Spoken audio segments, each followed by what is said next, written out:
Chloe was the next to break. She started to sob, her small tremors disrupting the flawless rhythm of our sway. The room did not like it. It singled her out. The red spotlight that had claimed Leo now fell upon her. The rest of us were plunged back into that suffocating darkness, the gentle swaying of our unseen companions the only proof we weren't alone. But Chloe, we could all hear her. Her sobs escalated into panicked gasps. The soft, rhythmic creaking of the ropes was joined by a new sound, a high-pitched, electronic tone that drilled into our ears. Then, a voice.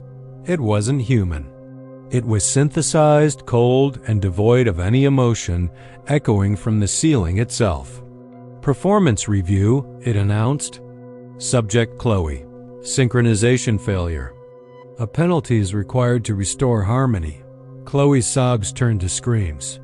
"No, please, I'm sorry. I'll do better." The voice ignored her pleas. New directive initiated. The solo. The spotlight on Chloe intensified, bleaching her in a harsh white light. The electronic tone ceased, replaced by a slow, agonizingly simple melody. It was like a child's lullaby played on a broken music box. The voice spoke again, its command chilling us to the bone. Subject Chloe. You will dance. Dance for your audience. We heard a sickening series of clicks, like a marionette's joints being forced into position. Chloe's screams were cut off, replaced by choked grunts of pain as her body began to move. It wasn't a dance. It was a grotesque puppetry. Her limbs jerked and flailed in time with the twisted lullaby, her movements sharp, unnatural, and violent. She was being pulled and contorted by invisible strings, her own body turned into a weapon against her. We could hear the sickening pop of joints and the tearing of ligaments, but the performance didn't stop. It just got faster. Maria, to my right, started whispering a prayer, her voice trembling so hard I could feel the vibration through her rope. Sam, on my left, was utterly silent. The air grew thick with the coppery scent of blood.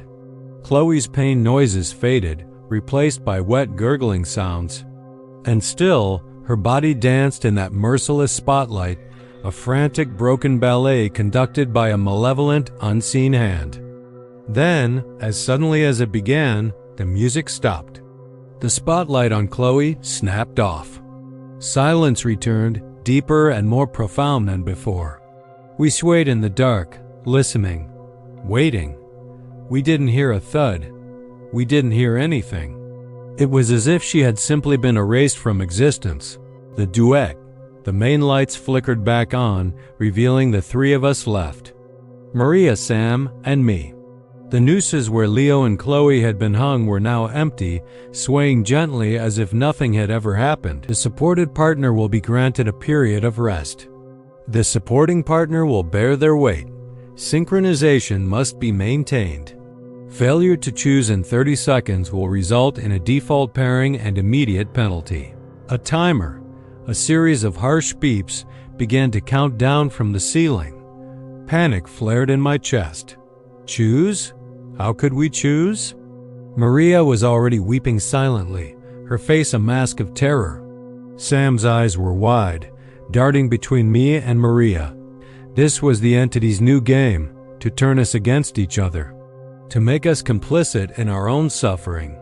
20 seconds, the voice droned. Sam looked at me, his eyes pleading. I can't hold anyone, he whispered, his voice cracking. He was the smallest of us. He was right. It would have to be me and Maria. But who would hold whom? Who would be condemned to the extra strain? 10 seconds. I looked at Maria. Her eyes met mine. There was no time for words, only a desperate, shared understanding.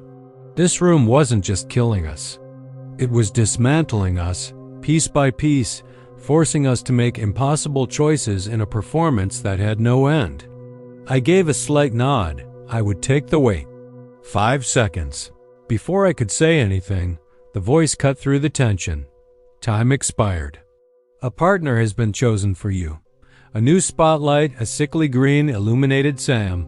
Another, the same color, landed on Maria. My blood ran cold. The room had chosen for us. It had paired the weakest with the one already at her breaking point. The duet will now begin, the voice declared, as the floor beneath Sam and Maria began to retract, leaving them to their fate.